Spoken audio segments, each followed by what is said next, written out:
channel. I'm in a different kitchen.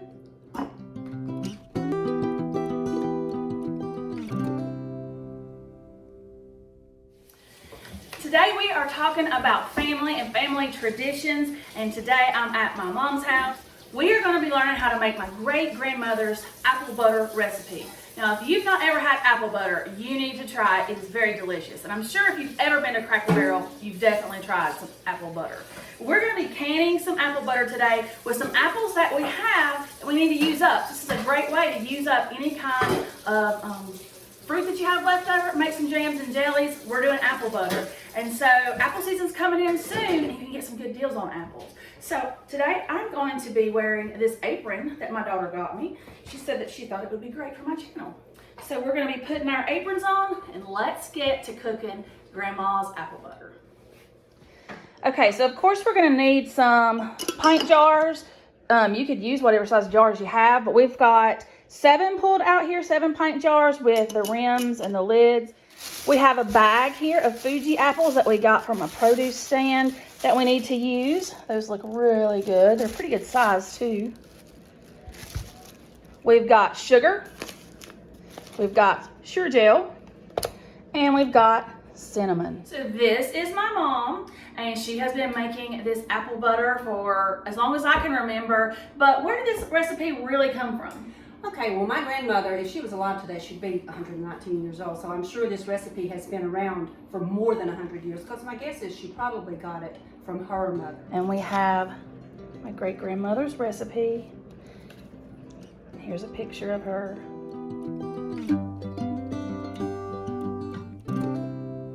So, and this is the firmness and the consistency of it. You'll see once we get it made, or once it sets if you make it at home, because this is just what we grew up with. If you want it to be less firm, then you just add more applesauce.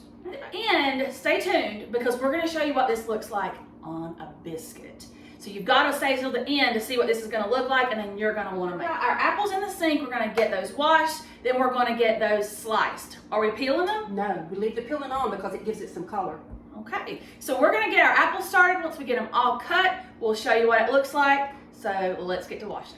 All right, so we have washed our apples and sliced them. You can see we left the peeling on. This is a 5-quart pot. We have 2 of these. These I've not added water to yet. We're gonna add a little bit of water to the bottom of the pot. So you can see here in this pot, we've got about 1 inch of water at the bottom. We're not covering the apples because we wanna make this into apple sauce. So about 1 inch of water at the bottom. So we've now got water in both of the pots, about 1 inch. We're gonna get these on high and get them to boiling. We want to keep an eye on these because we don't want them to scorch. So we're gonna keep an eye on it. If we need to add water, we will. But we've got these coming to a boil for the apple butter. So it's just been a couple minutes, maybe 5. You can see now that that water at the bottom of my apples here is at a rolling boil. I've given these a stir, and now I'm gonna turn my heat down to medium and let these apples simmer into a sauce. So our apples have been cooking for a little while, probably about 20 minutes. You're gonna have to just keep an eye on them because it depends on which apple you get, how long it might take them to cook down. And we, through my experience, I have found that galas do the best. So we'll, these weren't galas. They were just something that I saw at the produce stand that I thought looked like they would make a good apple butter, but it's taking them longer to cook than I would like. So the galas are best, in my opinion. The one tool that you may need to use that you may not have, like a colander, but you can kind of see, and it's shaped kind of in a cone here, because what you're going to be doing is putting your apples, your cooked apples, in here, and you're going to be using this to mash the apples through this colander. Something different. You don't want the skins and the porous and the fibers of the apples in your sauce. You want to just get the yumminess here. You can see we've already tested a couple out here. So this is a colander. We're going to be running our apples through that to get it into that saucy texture. Okay, so this is what you want your apples to look like. They're not completely saucy yet because we've got to run them through the colander, but they are soft. You can see how they're breaking apart here. This is what we're looking for. And so we're going to get these over to our colander and push that through and get that yummy applesauce. So Here we're putting the apples into the colander. Well, they're hot, so be really careful. We haven't added any sugar or spices or anything yet. That's gonna come later once we have our applesauce ready. We also have our jars over here washed and ready. We're gonna be heating those up. You do not need a canner for this. You don't need a water bath canner. You don't need a pressure canner. This is just going to be sealing from the hot applesauce and the hot lids and jars. So this is what it's gonna look like. You can see as she's pushing those apples through, you're getting just that wonderful applesauce coming into the bowl there. You're just gonna keep working on those apples and pushing them through until there's no more sauce coming out of the colander. That one pot of apples, you can see here how much applesauce that we got out. Once we get all of that out of the apples, we just discard what's left. This is just the porous fibers and the skins. We just discard that, and then we're gonna use this applesauce to make the apple butter. All right, so we have 7 cups of the applesauce. It took us about 15 apples to get 7 cups. It depends on the size of apples that you're buying, but this is what you're looking for. So we have 7 cups of that applesauce. We have not added any sugar or any seasonings yet. We're gonna get this back into a pot, and then we're gonna season it up. To our applesauce, we're adding 7 cups of sugar. Now we're adding in 3 tablespoons of ground cinnamon.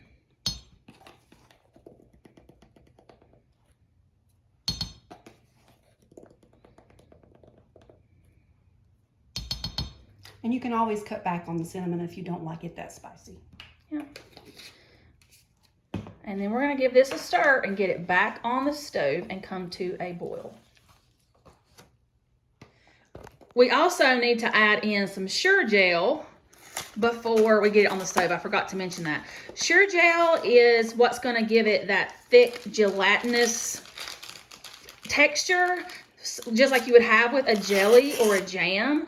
And you can find this in any grocery store. So you're just gonna put in 1 package of Sure Gel, give that a stir, and then we're gonna be getting this on the stove and bringing it to a boil. We're gonna let it boil for about 11 minutes. But you can already see, look at that beautiful color. It smells amazing. That cinnamon just takes it over the top. So let's get this on the stove. All right, so we have about 6 more minutes on the applesauce that's gonna be boiling over here. It smells so good. We've got our towel ready. We've got a ladle. We've got this we're going to use to put on our jars so that we can ladle in the applesauce. So I'm going to turn you around and we're going to show you how this is done. So we're down to the last 2 minutes. You can see how this has just thickened up. All right, so we're going to be getting everything ready to get these into our jars. All right, we've got our applesauce ready. We have our jars, they've been heated. We're going to be ladling in the applesauce.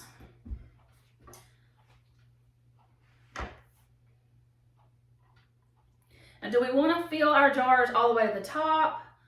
How far? I like to leave about 1 inch at the top so it's got plenty of room to expand or so it'll seal good. Because if you don't leave it a little bit of space about like that, then it's going to be too full. All right. So I'll let you seal it and I'll start with another one. Right.